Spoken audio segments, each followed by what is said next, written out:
so zeros of polynomial functions.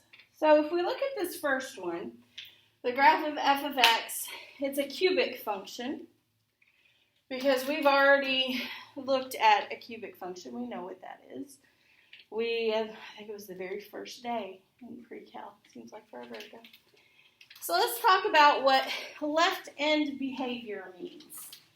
Left end means that as you go to the left, so as, let me make that a little bit bigger, as x approaches negative infinity, that means as I'm going to the left, then f of x is either going to go up or down.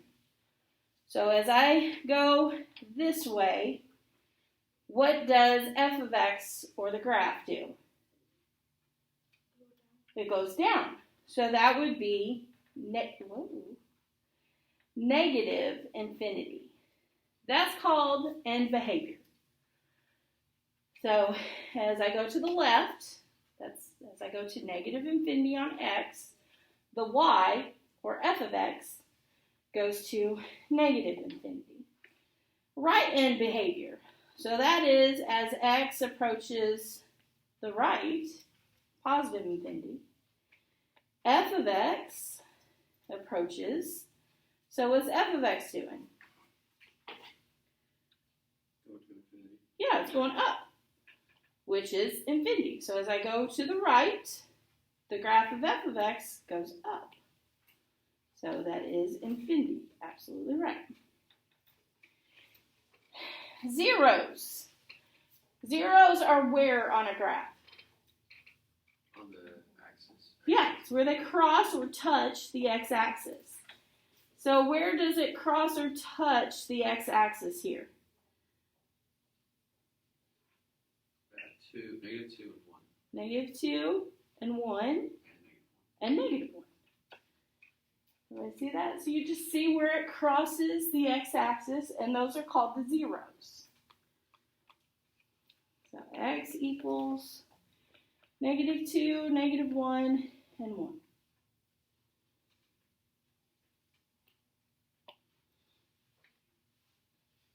So now let's look at the next picture. It's called a quartic, and we'll talk about where these numbers come from. Left end, or where these phrases, come from. Left is as x approaches negative infinity, g of x approaches.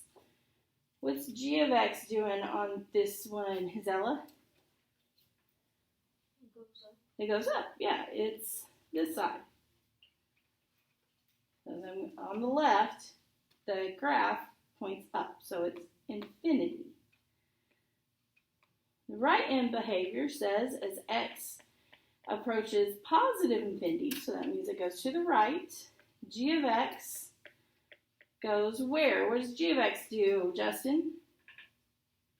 Goes to infinity. Yeah, it also goes to infinity because on this side it's also pointing up.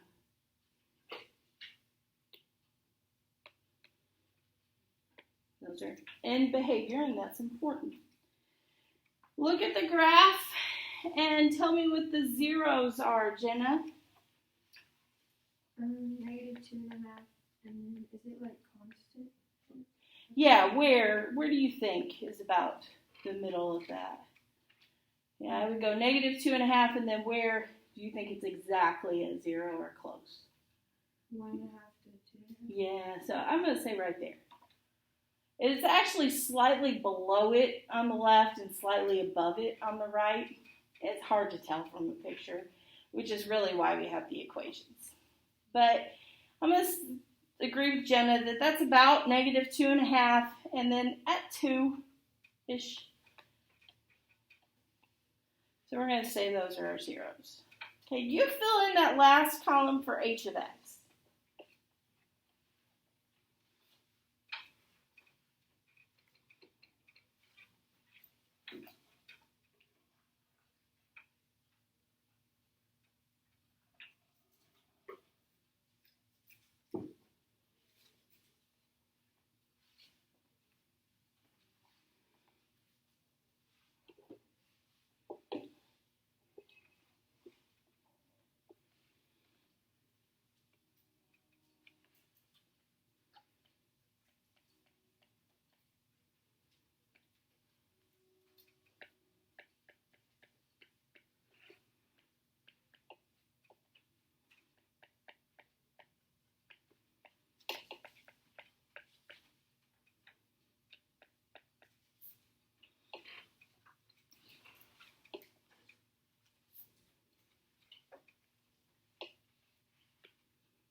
Jose, for h of x.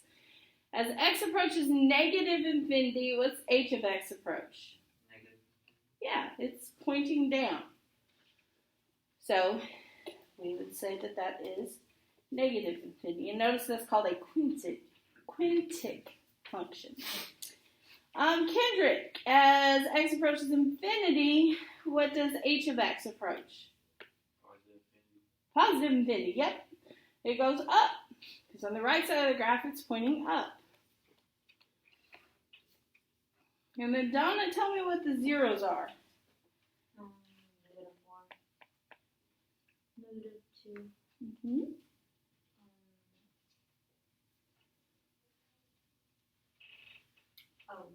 2 and 5. Yep. Yeah, you're right. Good. -4, -2, 2, and 5.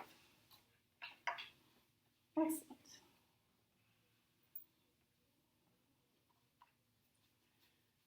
Okay, so next we're going to define the multiplicity of a zero.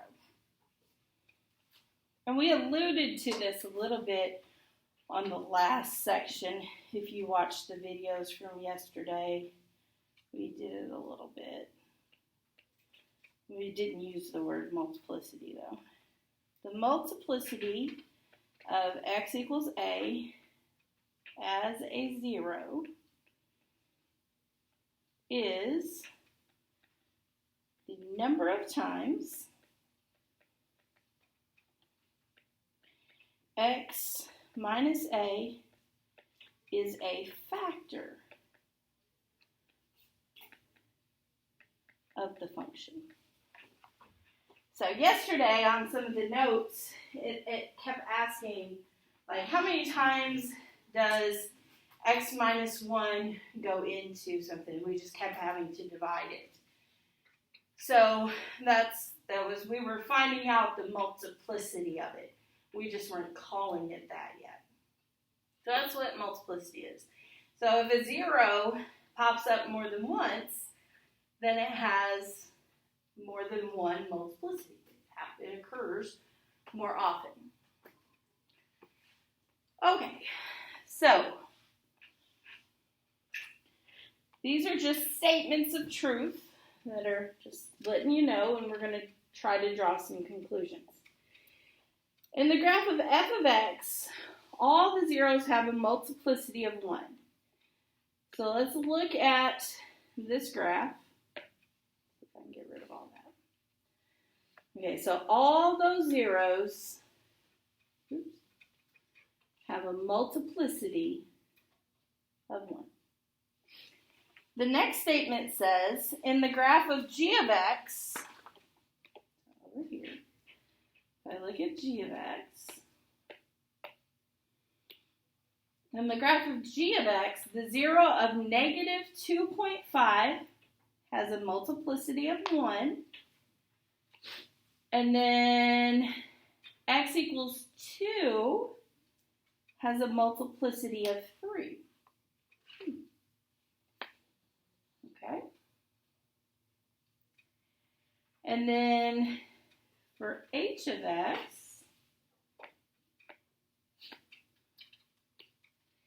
it tells us that -4, -2, and 5, -4, -2, and 5 all have a multiplicity of 1.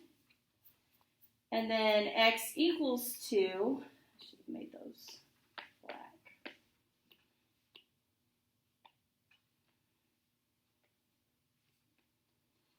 And then x equals 2 has a multiplicity of 2.